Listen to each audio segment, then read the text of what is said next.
So now I have a girlfriend, and she's a white woman in her mid-30s, so she loves everyone. She's not racist. She's not homophobic. She loves everybody on this planet, right? Until she finds out your birthday, and then she's like, oh. You're a Sagittarius, you're a piece of shit.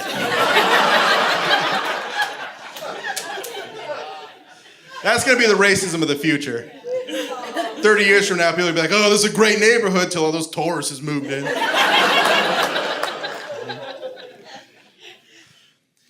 now that I have a girlfriend again, I get to, like, you know, we're having a good time. She's great. She's weird. The other day she came up to me and she's like, hey, I'm just wondering, does everything smell and taste okay down there? Yeah, that's what she asked me. And I was like, I got no complaints. And she's like, awesome. And then gave me a fist bump and went on with her day.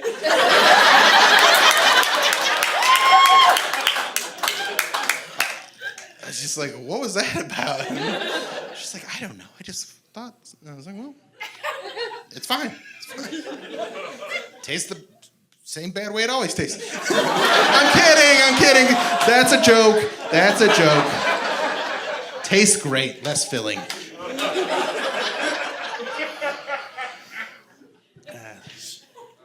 I actually do pretty well with women, and people are always like, oh, Bill, the only reason girls won't go out with you is because you're on the radio. Okay. What am I supposed to do? Quit my job every time I want to get laid? That's irresponsible. And girls, you'll slide in DMs and you'll say some crazy stuff. It's wild, some of the stuff that women will say. They'll just get in my DMs and they'll be like, I give the best blowjob. Like right off the bat, they're telling me how good they are at giving blowjobs. And it's nice and I appreciate them offering that information, but they also don't understand that I lived in the Philippines for 2 years. I've had the best blowjob. Right? Have you ever had someone try and suck a green card out of your body?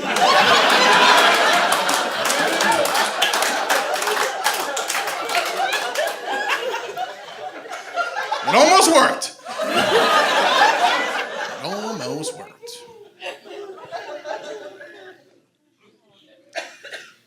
I was talking a little bit about racism, and racism's actually made a weird comeback in America.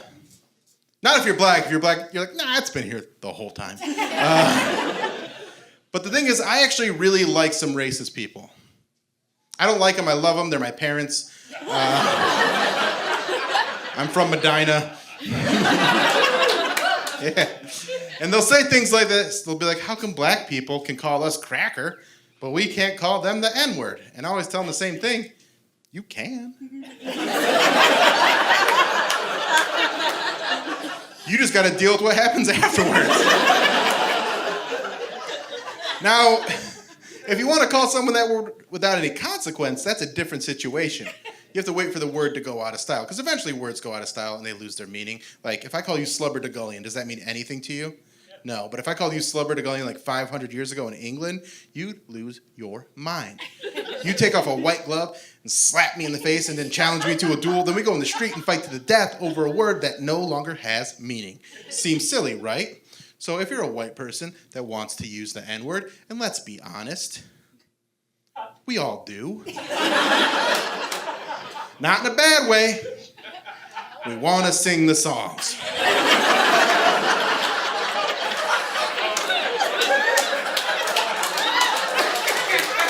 Right? I always feel so silly when I'm like, if you don't know, now you know, fella. If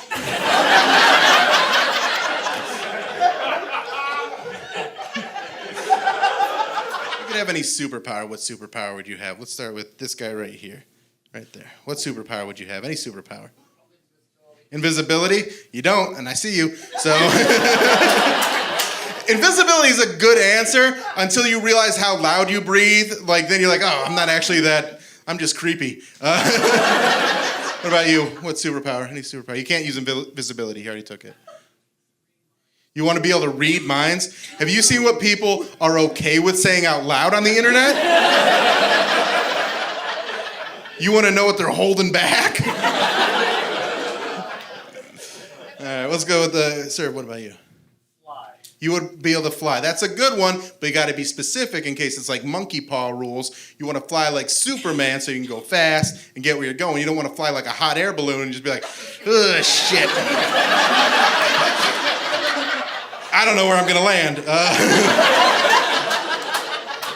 So. What about you, sir? What's superpower? Being able to think on his feet. Okay. We'll go with you, and this will be, yeah. Immune to death. You want to keep this shit going? That's the sweet release, baby. Just want to keep on living. All right, well, good. You must have a good life. All right, here's my superpower. If I could have any superpower, my superpower would be to pass sensible gun control legislation, but these are fantasies. And the key to that phrase is sensible gun control legislation. I'm not trying to take everybody's gun. I'm trying to get the guns out of the hands of the people that shouldn't have them. Here's a little rule I'd put in place. If your name's Malachi, no gun. Any of those old biblical names, you don't get a gun, all right? If you have a bowl haircut, no gun.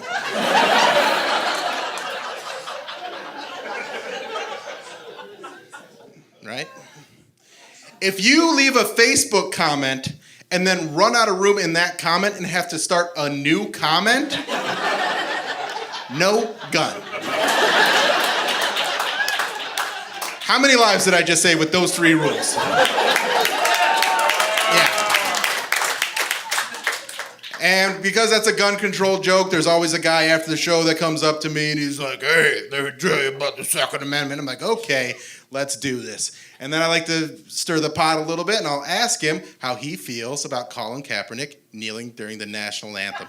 And guess what?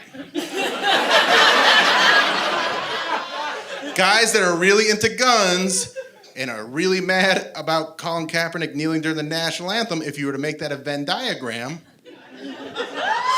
it'd be a circle. And if you don't know what a Venn diagram is, sit this one out. I got more dick jokes coming up. You're gonna love them.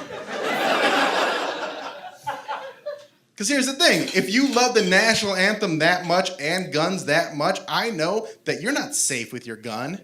If we're in a firefight, all I gotta do is start singing the national anthem, and you gotta stand there like a dildo with your hand over your heart.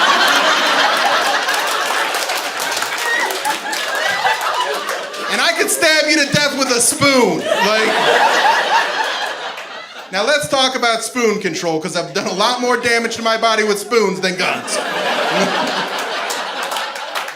I got vaccinated. When I got vaccinated, there was a bunch of people like, oh, did you do your research? Did you do your research? No.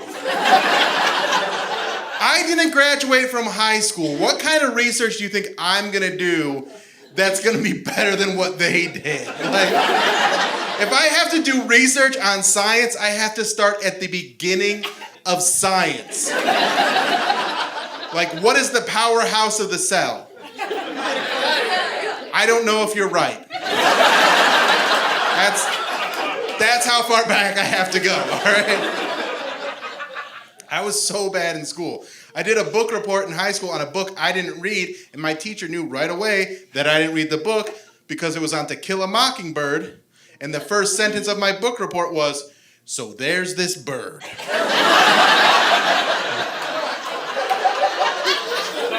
Right? There's some people in here that are like, tell me more about the bird.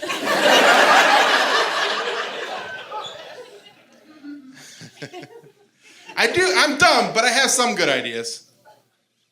Like, I have a bunch of friends, they live in Los Angeles, and they're always complaining because there's droughts and there's never any rain, so they have like water shortages. That's what they complain about. And then the other thing they always complain about in LA is all the homeless people.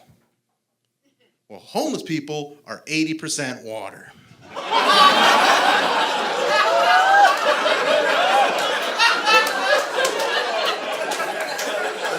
Sounds like you guys just don't like making hard decisions, all right? Oh, you don't want to juice your homeless people? Then move next to a lake like us, okay?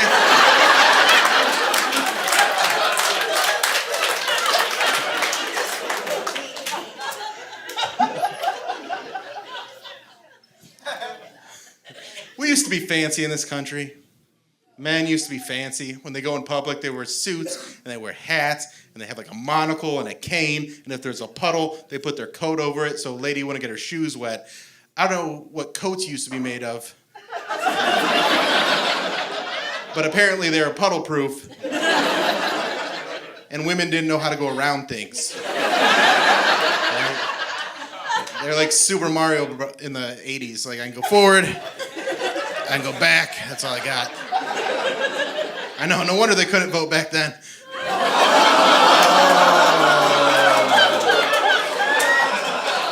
You can vote now. You know who voted on that? Men. How about a thank you every once in a while?